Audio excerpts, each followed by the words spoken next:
ગુજરાતની અંદર દક્ષિણ ગુજરાતના નવસારી અને વલસાડ જિલ્લાની સાથે અમદાવાદ ગ્રામ્ય પંથકની સ્થિતિ ખૂબ ગંભીર થઈ હતી અને ગંભીર પરિસ્થિતિની વચ્ચે બંને તરફી સરકારે મોરચો સંભાળ્યો હતો।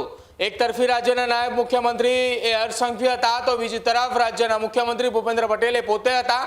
બંને તરફી મોરચો સંભાળી અને હવે રાહત અને બચાવ કામગીરી પૂર્ણ થયા બાદ જે પણ વિસ્તારની અંદર નુકસાન થયું છે વિસ્તારની અંદર કેશડોલ આપવાની કામગીરી હાથ ધરવામાં આવશે।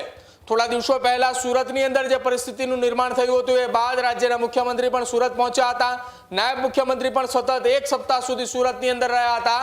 સુરતની સ્થિતિ સામાન્ય ન થઈ ત્યાં સુધી તેઓ ગાંધીનગર ન ફરવા માટેનું પણ કહ્યું હતું અને એ જ નિર્ણય પર તેઓ અડાગ રહ્યા હતા।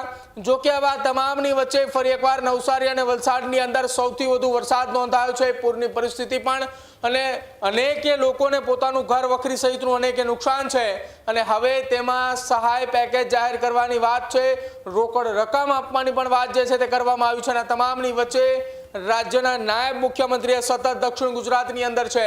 બીજી તરફ અમદાવાદ ગ્રામ્ય પંથકની વાત હોય, બોપલ, સૈલા, ગુમા, બાવળા, બગોદરા અને વિરમગામ સહિતના વિસ્તારો છે એ વિસ્તારોની અંદર સતત રાજ્યના મુખ્યમંત્રી ભૂપેન્દ્ર પટેલ પણ નજર રાખી રહ્યા છે। આ તમામની વચ્ચે ગતરોજ મોડી રાત્રે સ્ટેટ ઇમરજન્સી સેન્ટર કે જ્યાંથી આખા રાજ્યની અંદર વરસાદી સિસ્ટમ કયા વિસ્તારની અંદર સક્રિય છે, કેટલો વરસાદ પડ્યો છે, એનડીઆરએફ, એસડીઆરએફ, આર્મીની ટીમ અને સાથે જ ગુજરાત પોલીસના કેટલા જવાનો એ સતત ખડે પગે છે, તેની સાથે સાથે રાજ્યનું તંત્ર કઈ દિશાની અંદર કામગીરી કરી રહ્યું છે તેના ઉપર દેખરેખ અને સમીક્ષા બેઠક માટે રાજ્યના મુખ્યમંત્રીએ ત્યાં પહોંચ્યા હતા।